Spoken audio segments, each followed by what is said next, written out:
The National Broadcasting Company and its affiliated stations present The Pacific Story.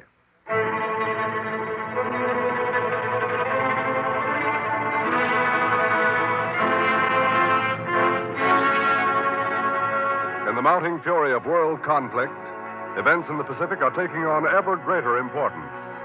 Here is the story of the Pacific and the millions of people who live around this greatest sea. The drama of the peoples whose destiny is at stake in the Pacific War. Here, as another public service, is the tale of the war in the Pacific and its meaning to us and to the generations to come.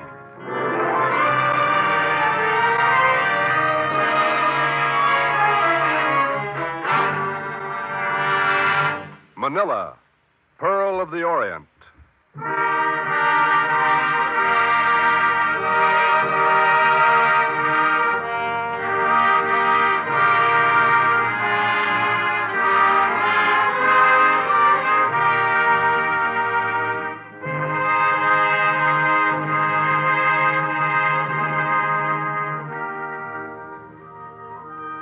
If I'm fortunate, I shall get this letter through the Japanese guards, not of the Philippines, to you. I've been a prisoner here in Manila nearly 3 years now. It is a strange experience to be a prisoner in a city where you've lived more than 40 years. Yet, now looking back over the years as I write this, I'm suddenly aware of the many changes I have seen here. The Spanish influence, the American influence, and now the Japanese influence. Mr. Ainsworth. Yes? Open the door. Yes, sir. I slipped the letter under the mat on the chair. Open up. Just a moment. What was the delay, Mr. Ainsworth? Oh, I was sort of dozing. You know, these warm Manila days. The Major wishes to speak with you. Right now? Immediately. Come along. He took me to the Major's office. The Major sat writing. He paid no attention to me, so I was brought in. I stood before him for 2 minutes before he put his pen down and looked up. Mr. Ainsworth, you know anything about what is happening outside of Manila here? Well, I know that the Americans are operating near Mindanao. How do you know? Oh, just what we learned from your Japanese accounts.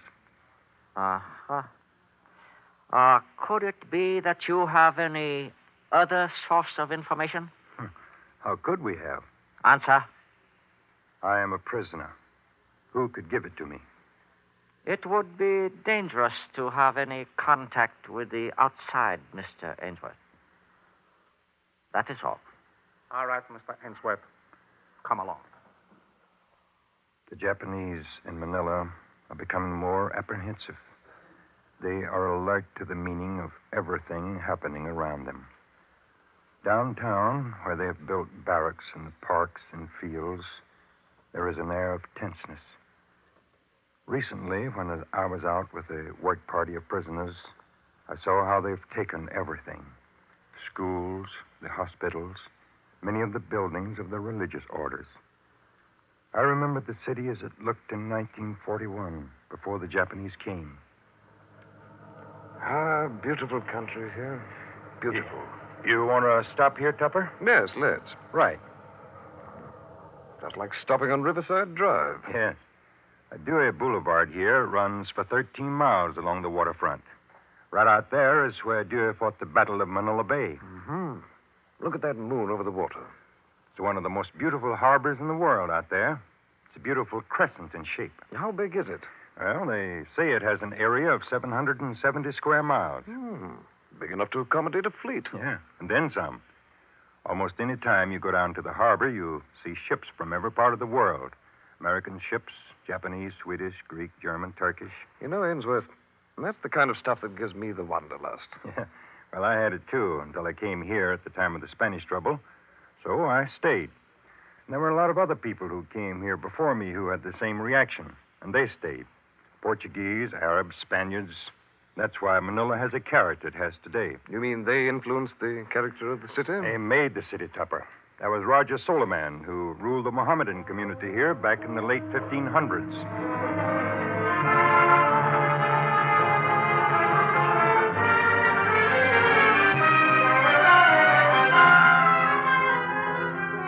Raja Soliman, a courier brings a message from Cavite. Deal with it as you see fit. You are my minister. But it's a message of high importance.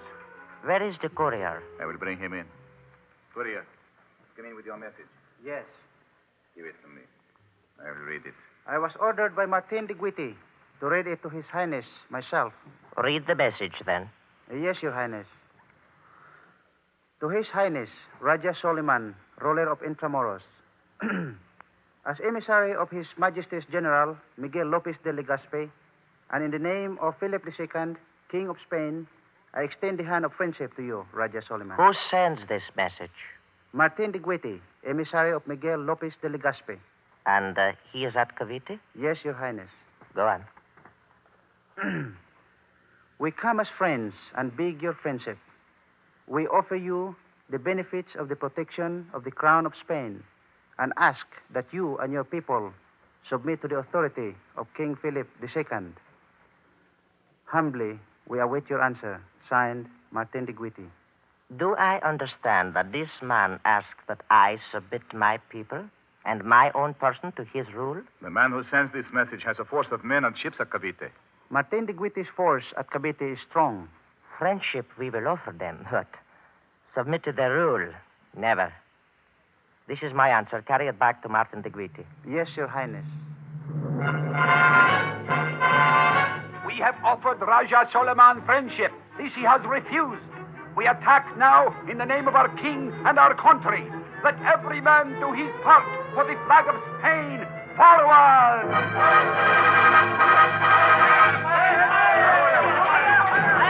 Storming into the city, Your Highness. The infidel dogs. We must go now before they close in on all sides of the city and capture us. We go, but we shall come back. Well, Tupper, de Guidi took Intramuros, which was what they called the community that was here at that time. He left the company here and then went to Panay. Soliman came back and took the city again. For the next year, Legazpi himself led an expedition to retake the city. Put the torch to the city. Destroy everything. Burn the city. Set fire to everything. Nothing shall be left to the infidel. Put the torch to every building. We will leave nothing but ashes. Your Highness, where are you? Take that torch and help set fire to everything you see. The enemy is coming in. His soldiers are advancing. We must go at once. This time we will not go until the city is destroyed. You must come with me, now. Oh. Raja Soliman. Raja Soliman. Oh, you are wounded. Raja Soliman. Raja. Well, Soliman died and the Spaniards took over. Then one day, the Chinese, Limahong, with 62 Chinese warships loaded with warriors, turned up in the bay. They stormed the city. The Spaniards defeated them and captured a good many of the warriors. These Chinese came in very handy some years later when the Spaniards built a great wall around the city. The wall they built then in 1590 is the same wall around the old city today. It's solid stone. Yes, it looks like a medieval wall, the kind you see in Europe. And that's what it is. And the Spaniards needed it. Behind that wall, they fought for the city against all comers. They fought the Moros, who came in swarms of warboats, the Portuguese and the Dutch, who came in fleets, and even the British. I say, the British, too, eh? The fact is, the British occupied Manila in 1762 and held it for 2 years.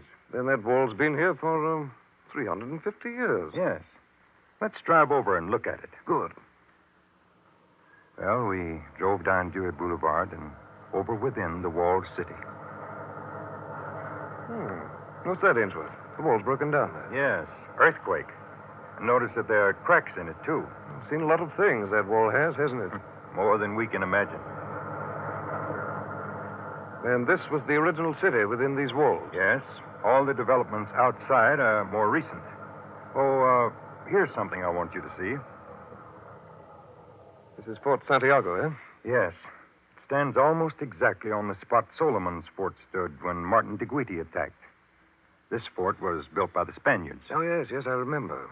This is the place that has the cells and dungeons that I've heard about. That's right. In one of those cells, either in the fort here or in the walls that used to stand to the east of it, there was a tragedy along about 1896. Something like the Black Hole of Calcutta. Right here? Yes. That was a time of the insurrection against the Spanish authorities.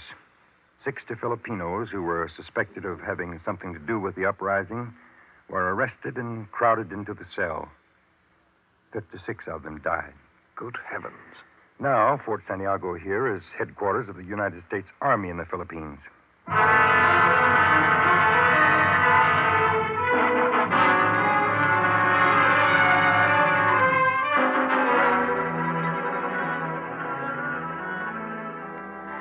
Well, like most people who visit the Philippines for the first time, Tupper slowly began to understand the color, the drama, and the enchantment of Manila.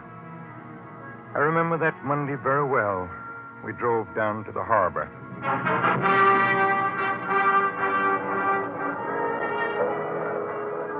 You know, Ainsworth, standing here looking eastward, a man's imagination does wonderful things. Yes. Think of the part Manila here has played in the events of the China Sea. It's played an important role.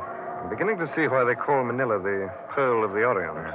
Many say that it's the most beautiful and most interesting city on the China Sea. Well, I guess it is. Well, today Manila is the cleanest city in the Orient. But it's changed city from the time I first saw it. The night we arrived, we disembarked in the moonlight. So this is Manila, eh? I'm certainly glad to get on land. Me too. That's the longest boat ride I ever had. I didn't think I was ever going to see land again. I feel as if I've just got out of a can of sardines. Hey, look at that. What? Right over there on the dock, around those bags. Rats. Yeah, they're big ones. Gosh, look at that. There's another one. There's a whole flock of them. You ever see anything like that? Here, there's 1,000 men, a couple of thousand on this dock, and those rats pay no attention to us. They're too busy eating. Look at those rats. Why, they're big enough to... All in, fellas. Hey, come on. Stand by. Amen. We've landed on foreign soil. We're in a land different from ours. The great danger is not so much from the enemy as the conditions we find around us. Before you leave this dock and go to your new camp, there are a few things you must know for your own protection. Listen to Dr. Monroe. At ease. You've come a long way. Now you must learn to adjust yourself to this new environment.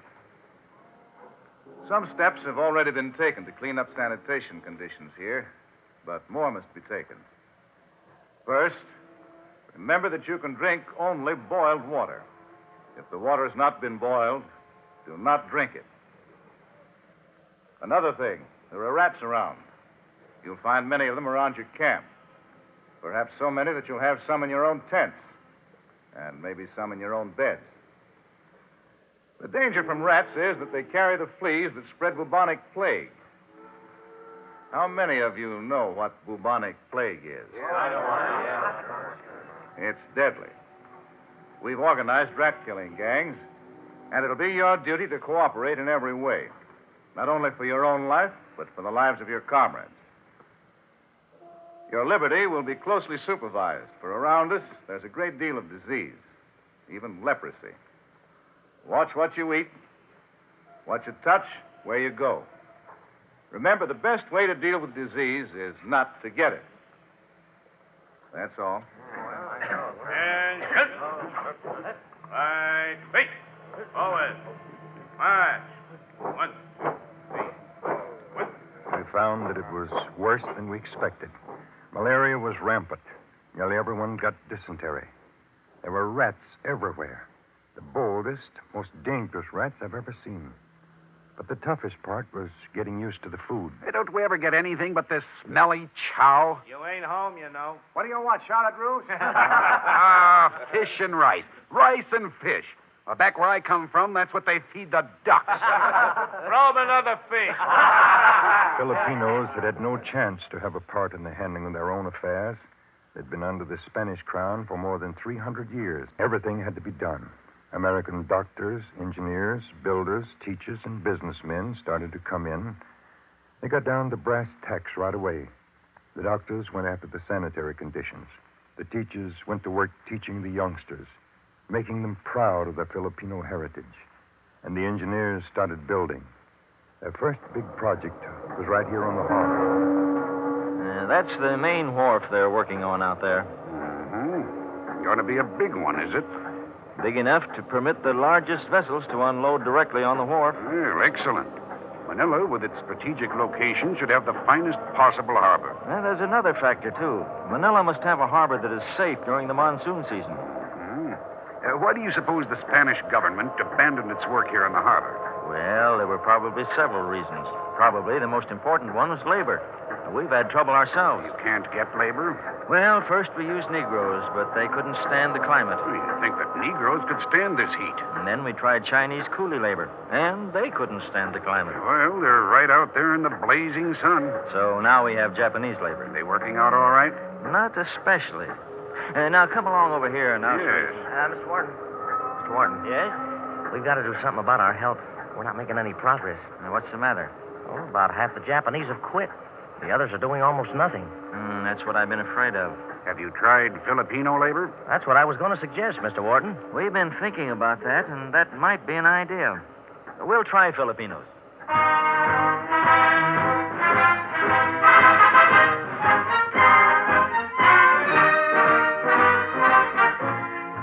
Those Filipinos did a remarkable job, Tupper. They built the harbor that you see out there now. In the years since, they built those other piers and wharfs, and that stone breakwater wall out there. They've got plans for even greater developments.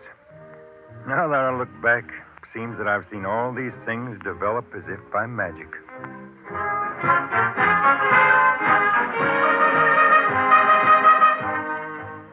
Well, Tupper and I sat there in silence for a few minutes, looking out over the harbor, westward, out over the China Sea.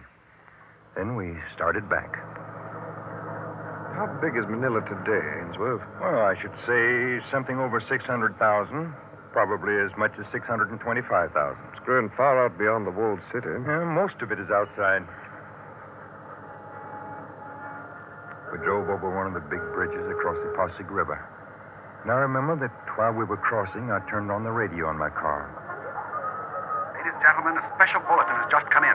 December 8th, 1941. Pearl Harbor has been bombed by Japanese planes. No reports have been received on the extent of the damage. It is believed... We couldn't believe our ears. What did he say? He said that Pearl Harbor's been bombed by Japanese planes. Good heavens. By the time we got back, the streets were buzzing with excitement. The Escolta was tense with grim-faced people. Well, that means we can expect them here at any time. Yeah, if they hit Pearl Harbor, they're certain to hit here. Not only hit here, they'll be here. Yeah. Well, we knew it wouldn't be long. Within a few hours, they came.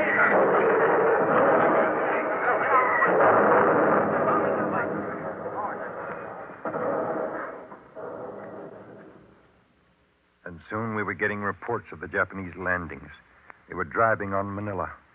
It was too late for us to get out. We looked out over the bay, out to Corregidor. Do you suppose Corregidor can hold? Well, I don't know, Tupper. It's a strong fort, like a small Gibraltar. It's heavily armed and heavily fortified, isn't it? Yes, some pretty big guns out there.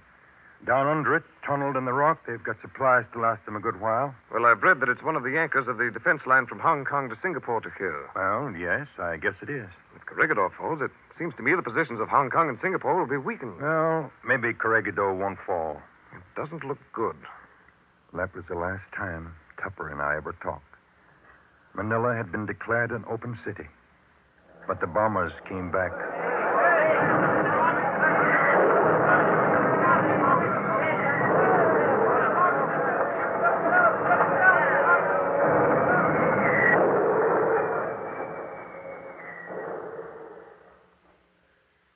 I went to look for Tupper, and I found him. After that, I knew that it was only a matter of time until I was a prisoner. I wandered around alone.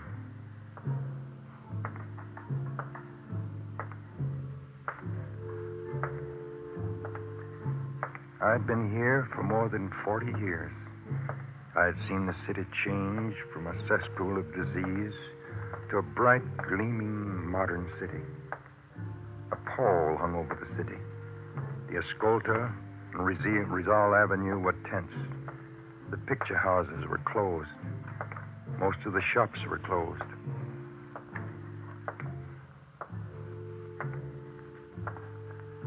I walked down to the Ayuntamiento. I stood there, alone, looking up at the old building. I remember the first time it had been shown to me. This is the Ayuntamiento. It was built in 1735, more than 40 years before the American Revolution. It was almost completely destroyed by the earthquake of 1863.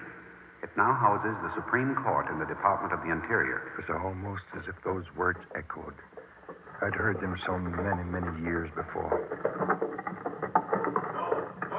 Hey, Edgeworth, come on, get into the carriage. Come along with us. We're clearing out. Where are you going? We're clearing out of the city. Come on along. You can't get away. You might as well save yourself the trouble. Well, maybe we can get through.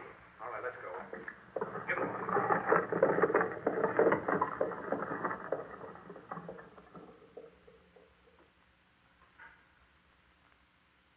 They were killed. All of them.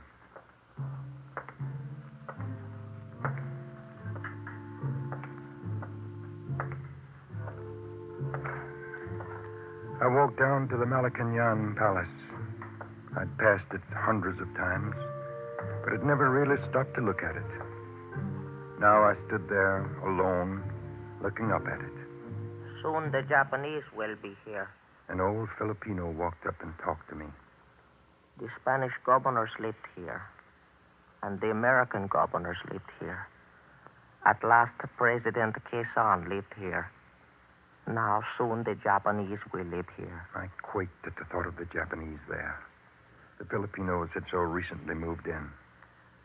From this building, the Spanish governors had ruled like despots. The Filipinos had endured all this and at last had themselves taken over the building and established their own president there. The Japanese cannot stay here. You had better not stay here.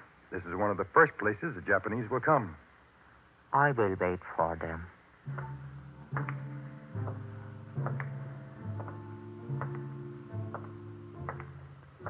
Everything looked different. I saw interesting things that I'd scarcely noticed before. People, streets, buildings, signs.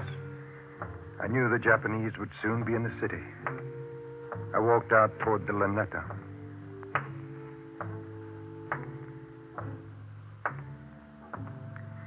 Here, in this beautiful park, I had heard the constabulary band play so many, many evenings. This evening now, I could hear the music, long since past, singing in my ears.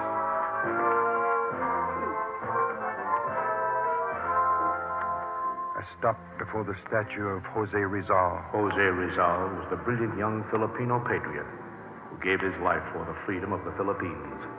He was a quiet young man, a writer, artist, linguist, statesman, and poet, a doctor of medicine and an eye specialist. At this spot in 1896, the Spaniards shot him to death. I looked up at his face. This young man had given his life for the freedom of his people. Now, in a matter of hours, his freedom would be lost to the Japanese. The Japanese were coming. Soon I would be in their hands or dead.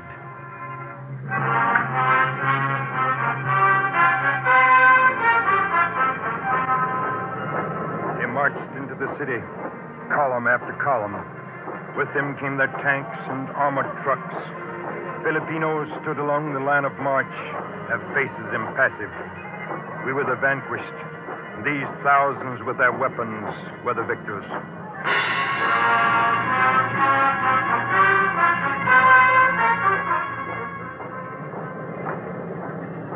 We watched the victory parade at the Luneta. A young Filipino named Gregorio Reyes and I. That is General Huma in the middle, up there. Yes, Gregorio. Look at the officers around him, his staff. They are to be our rulers now. Yes? We must expect no consideration from them. They will take us at any time now. They shall not take me, Mr. Ainsworth. But I shall keep in touch with you. Goodbye. Almost at once, the Japanese proclamation started to come out. Proclamation. It is ordered that all residents of the Philippines will immediately hold themselves responsible to the Japanese military government. Proclamation.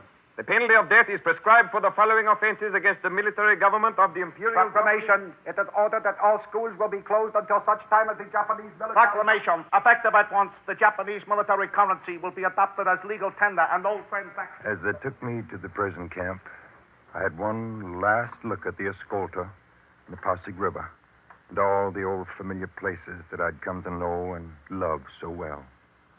But within the prison camp, I found that I could keep in closer touch with what was happening in Manila and in many parts of the Philippines than before the Japanese came. They're looting the city and all the islands, taking everything of value that they can move and shipping it back to Japan. They took machinery, chemicals, automobiles, tractors, even furniture and personal property. They're trying to win over the Philippine people, but they don't know how to deal with them. In the face of punishment and death, most Filipinos clung to the principles of freedom taught them by the Americans. Prices of food and everything have gone sky high. The Filipino standard of living dropped lower and lower. And as it fell, the Japanese tried to win the Filipinos over to their side with promises of a better living. The Filipinos could not be fooled. We have resisted the oppressors and fought for our freedom for more than 300 years. In a free world, a slave has a chance to be free. But in a slave world, a slave can be nothing more than a slave. Information has come into us bit by bit. The Japanese have not been able to stop it. And piece by piece, we have fitted together what is happening in Manila and throughout most of the Philippines. Gregorio was right. He has kept in touch with me. The island approaches to Mindanao are under attack by the forces of the United States. My heart beat faster when I learned that. The big port of Davao and several other places in Mindanao have been bombed by the United States. That meant that the United States was on its way back to the Philippines. And now for days, again and again, we've looked up and seen American planes over Manila.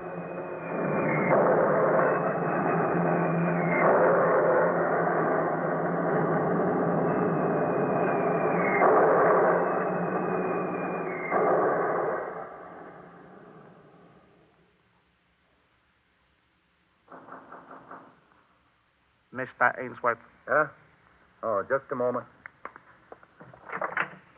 The Major wishes to speak with you. All right.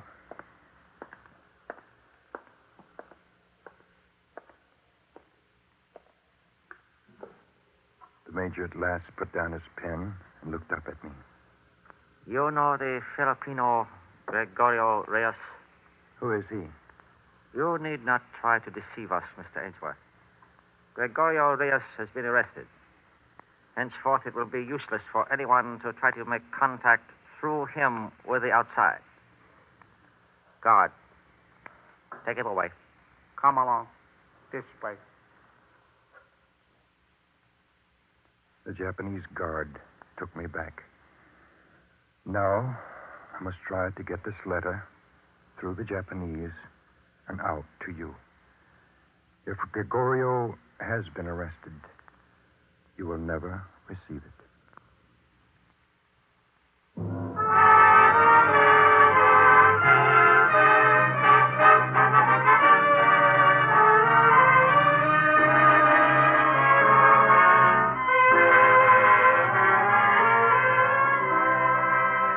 have been listening to The Pacific Story, presented by the National Broadcasting Company and its affiliated independent stations as a public service to clarify events in the Pacific and to make understandable the cross currents of life in the Pacific Basin. For a reprint of this Pacific Story program, send 10 cents in stamps or coin to University of California Press, Berkeley, California. We repeat, for a reprint of this Pacific Story program, send 10 cents in stamps or coin to University of California Press, Berkeley, California.